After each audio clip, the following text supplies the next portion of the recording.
Hello, I'm PNR. నేను నిన్న Maredumilli video పెట్టడం జరిగింది కదా.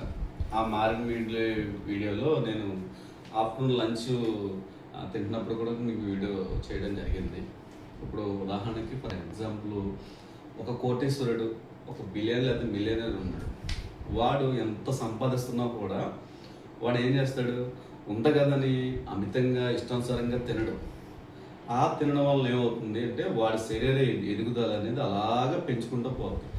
అప్పుడు ఆ పెంచుకొని పోవడం వల్ల ఏమవుద్ది, శరీరం పెరిగి ఆర్గన్స్ మీద పడి అవి రకరకాల శారీరక ఇబ్బందులు, ఇవన్నీ ఇబ్బందులు, అనారోగ్య విషయాలు గురి చేస్తూ ఏమవుతుందంటే రేపు పొద్దున్న ఆ సంపాదించిన ఆస్తి ఏదైతే ఉందో ఆ కోట్లు కానీ బిలియన్స్ కానీ అసెట్స్ కానీ ఏదైనా ఆడ అనుభవించే పరిస్థితి ఉంది. సో ఏంటంటే మీరు గమనించే ఉంటారు, చాలా చోట్ల పెద్ద పెద్దవాడు పొలిటీషియన్ కానీ, క్రికెటర్స్ కానీ, లేకపోతే ఆస్తులు సంబంధించిన సినిమా ఇండస్ట్రీ చాలా డైట్ ఫుడ్ విషయంలో చాలా కొంటింగ్లో ఉంటారు. మనం అనుకుంటాం ఆడికి అంత వస్తుంది కదా, ఆడేంటర్ ఎలా తింటున్నాడు అంటే లేక కాదు.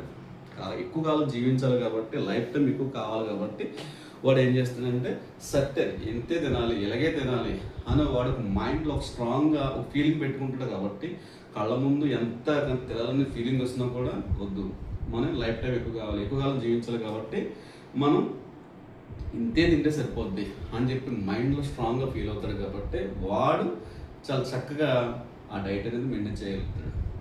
అలాగే నిన్న నేను ఫుడ్ తిన్నాను కదా, నేను చేసే డైట్లో ఫుడ్లో కానీ ఎటువంటి నాకు ఎలాంటి రెస్ట్రిక్షన్స్ లేవు.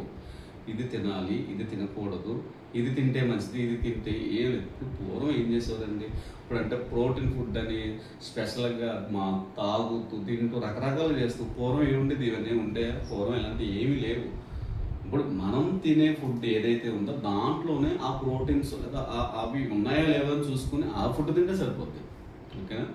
అలాగే 1-2 వీడియోలో మీకు చెప్పాను ఏమని, gastric issue problem main important control చేసుకుంటే మనం సగం డైట్ని మనం జయించినట్టు అని చెప్పన్నాం కదా. ఇప్పుడు అలాగే ఈ డైట్ విషయంలో నేను ఇంకొక విషయం చెప్తున్నాను. డైట్ విషయం, మనం డైట్ స్టార్ట్ చేసిన ఒక వారం 10 రోజుల్లో బేసిక్గా గ్యాస్ట్రిక్ తర్వాత ఇంకో ఇష్యూ మనం మెయిన్గా ఫేస్ చేసేది. ఎందుకంటే ఓపెన్గా చెప్తున్నాను, ఇందులో గిల్టీగా ఫీల్ అవ్వడానికి కానీ లేకపోతే నామోషిగా ఫీల్ అవ్వడానికి ఏమీ లేదు. ఉన్న విషయం ఉన్నట్టుగానే నేను ఫేస్ చేశాను కాబట్టి నేను మీకు చెప్తున్నాను. మెయిన్ మోషన్ ఇష్యూ వస్తుంది, గ్యాస్ట్రిక్ ఇష్యూ, మోషన్ ఇష్యూ. ఈ మోషన్ ఇష్యూ అనేది కూడా ఎందుకంటే మనం ఉదాహరణకు ఒక 1/2 kg రైస్ తింటాం, లేదా 1/2 kg ఏదైనా ఐటమ్ తింటాం. అది ఉన్న పడంగా మనం దాన్ని తగ్గించి తింటాం ఎంతో కొంత. అప్పుడు ఏమవుద్దంటే ఆ కడుపు ఒక సర్టెన్ ఫుడ్కి అలవాటు పడింది. ఏమైతే మనం ఎప్పుడైతే కొంచెం లిమిట్గా తగ్గిస్తామో అప్పుడు అది మోషన్